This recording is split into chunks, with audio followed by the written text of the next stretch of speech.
অক্ষয় তৃতীয়ায় কোনো শুভ কাজ বা পুজো করলে তার ফলও অক্ষয় হবে। এই অক্ষয় তৃতীয়ার দিনে যে কাজ করা হয় তা অক্ষয় রয়ে যায়, এটাই মানুষের বিশ্বাস। এবছর 10ই মে বাংলার 27শে বৈশাখ অক্ষয় তৃতীয়া শুভ তিথি পড়েছে। এই অক্ষয় তৃতীয়া 10ই মে ভোর 5টা 33 থেকে মধ্যরাত 12টা 20 পর্যন্ত থাকবে সোনা বা রূপো কেনার শুভ সময়। জ্যোতিষীদের মতে এবার অক্ষয় তৃতীয়ার দিনে একটি বিরল কাকতালীয় ঘটনা ঘটতে চলেছে, যার কারণে এই পবিত্র দিনের গুরুত্ব আরও বেড়ে যাবে। এবারই অক্ষয় তৃতীয়ায় ধন যোগ, গজকেশরী যোগ, শুক্রাদিত্য যোগ, রবি যোগ, শশ যোগ, এই বিভিন্ন যোগ একসাথে মিলিত হয়েছে। বৈশাখ মাসে শুক্ল তৃতীয়া তিথি অক্ষয় তৃতীয়া হিসেবে পালিত হয়। পৌরাণিক ধারণা অনুযায়ী এদিন শুভ ধর্মীয় কাজ করলে অক্ষয় ফলই পাওয়া যাবে। তাই শুভ অনুষ্ঠান করার জন্য আলাদা করে আপনাদের আর পাঁজি দেখার কোনো প্রয়োজন পড়বে না। তবে এবছর অক্ষয় তৃতীয়াতে বেশ কয়েকটি শুভ যোগ সৃষ্টি হওয়ার ফলে এর মাহাত্ম্য বহুগুণ বৃদ্ধি পেয়েছে। অক্ষয় তৃতীয়া একাধিক শুভ কাজ করা যেতে পারে, তবে এমন কিছু কাজ আছে যা করলে বাড়িতে সুখ শান্তির বাস হয় ও ধনধান্যের কোনো অভাবও হয় না। তাহলে এবার জেনে নেওয়া যান এই তিথিতে কি কি কাজ করবেন আপনারা। প্রথমেই বলি, এই অক্ষয় তৃতীয়ার দিনে লক্ষ্মী নারায়ণ পুজো করা খুব উপকারী। অক্ষয় তৃতীয়ায় বিষ্ণু ও লক্ষ্মীর পুজো করা উচিত। এই তিথিতে হলুদ বস্ত্র পরে বিষ্ণু পুজো করা উচিত। বিষ্ণুকে হলুদ ফল ও ফুল এবং লক্ষ্মীকে গোলাপি ও সাদা ফুল নিবেদন করবেন। এরপর ঘিয়ের প্রদীপ জ্বালিয়ে লক্ষ্মীনারায়ণের পুজো করুন। আসি দ্বিতীয় কাজে।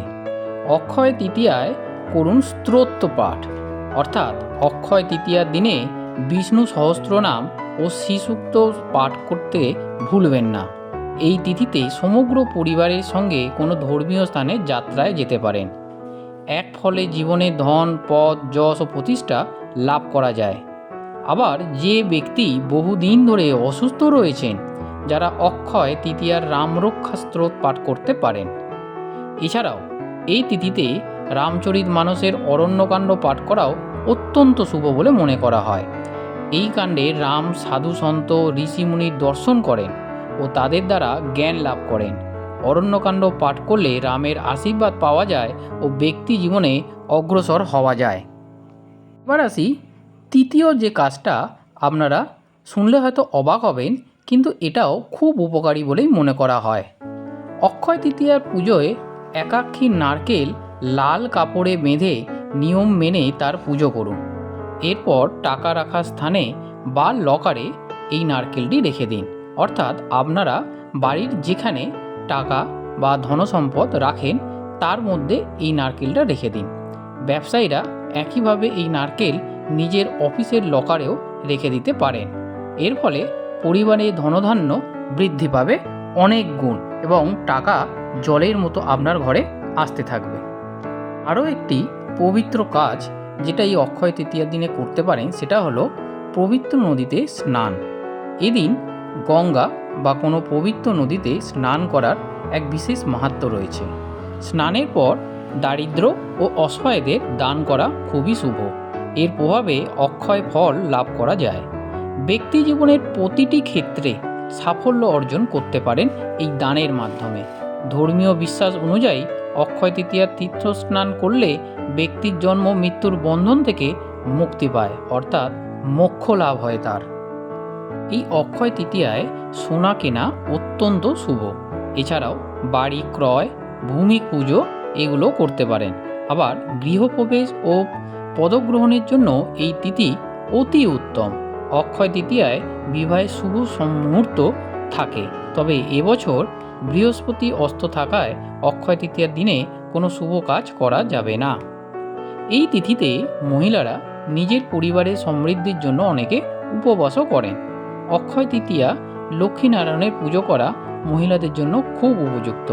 এই তিথিতে নিয়ম মেনে পুজো করলে তাদের সমস্ত মনস্কামনা পূর্ণ হয় এবং সংসার সমৃদ্ধিতে ভরে ওঠে। যুধিষ্ঠিরের এক প্রশ্নের উত্তরে স্বয়ং শ্রীকৃষ্ণ জানিয়েছিলেন যে অক্ষয় তৃতীয়ার দিনে সৃজনশীল ও সাংসারিক কাজ করলে পূর্ণ লাভ হবেই হবে তার। এ তো গেল সব ভালো ভালো দিকগুলো, তবে কিছু কাজ রয়েছে যা এই দিনে করা উচিত নয়, অন্যথায় আপনাকে কিন্তু আর্থিক সংকটের সম্মুখীন হতে পারেন। তাহলে সেগুলোও তো আমাদের জেনে নিতে হবে। শুভ মানে সব কিছুই তো শুভ নয়, তাহলে কি করবেন না বা কি করা উচিত নয় এই অক্ষয় তৃতীয়ার দিন, চলুন একে একে আমরা জেনে নিই। এই অক্ষয় তৃতীয়ার দিনে মাংস, পেঁয়াজ ও রসুনযুক্ত খাবার খেতে নেই।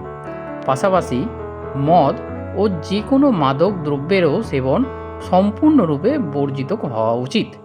শাস্ত্র মতে এই তিথিতে আমিষ ও মাদক দ্রব্য সেবন করলে জীবনের রোগ শোক উৎপন্ন হয়।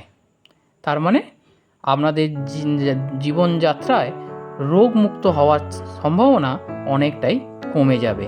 তাই এই দিনে আপনারা শাকাহারী হওয়ার চেষ্টা করুন। এই তিথিতে বাড়ি নির্মাণের কাজ করতে নেই, তবে গৃহপ্রবেশের জন্য এই তিথি সবচেয়ে উপযুক্ত। নাম্বার 3, অক্ষয় তৃতীয়ার দিনে শরীর ও ঘর নোংরা রাখা উচিত নয়, কারণ এই তিথিতে লক্ষ্মীর পুজো করা হয়, আর লক্ষ্মী কোথাও নোংরা জিনিস পছন্দ করে না, তাহলে লক্ষ্মী আপনার ঘর থেকে বেরিয়ে যাবে। শাস্ত্র মতে অক্ষয় তৃতীয়ায় ভুলেও খালি হাতে বাড়ি ফিরতে নেই। শাস্ত্র মতে এই দিনে খালি হাতে বাড়ি ফিরলে উন্নতি ও সমৃদ্ধি দূর হয়ে যায়। তাই অনেকে যাদের সোনা বা রূপো কেনার ক্ষমতা থাকে না, তারা এই ঝাড়ু অথবা কোনো সিলভারের জিনিস কিনে নিয়ে বাড়িতে আসতে পারেন, যেগুলো দিয়ে সংসারে সুবৃদ্ধি হতে পারে। এই তিথিতে রাগ, হিংসা, কটু বচন বা পারিবারিক কলহ এড়িয়ে যাওয়াই উচিত। এই সবই অশুভ ফল প্রদান করতে পারে। তাহলে বুঝতেই পারলেন যে এই শুভ অক্ষয় তৃতীয়াতে সবটাই কিন্তু শুভ নয়, অনেকটাই ডিপেন্ড করছে আমাদের নিজেদের ওপর। তাই কি করবেন আর কি করবেন না, নিশ্চয়ই আমার এই ভিডিওটা দেখে আপনারা খুব ভালোভাবেই বুঝতে পেরেছেন। যদি এরকম ভিডিও আপনাদের ভালো লেগে থাকে তাহলে অবশ্যই চ্যানেলটাকে সাবস্ক্রাইব করবেন, আর পাশে থাকা বেল আইকনটাকে প্রেস করে দিতে ভুলবেন না, যাতে যখনই একটা নতুন ভিডিও আমি চ্যানেলে দেব তার প্রথম নোটিফিকেশানটা আপনার কাছে পৌঁছে যায়। আর নতুন একটা ভিডিও নিয়ে খুব তাড়াতাড়ি আসছি, খুব তাড়াতাড়ি তোমাদের সাথে দেখা হচ্ছে। তো আজকের মতো ভিডিওটা এখানেই শেষ করছি। ততক্ষণের জন্য টাটা, দেখা হচ্ছে খুব তাড়াতাড়ি।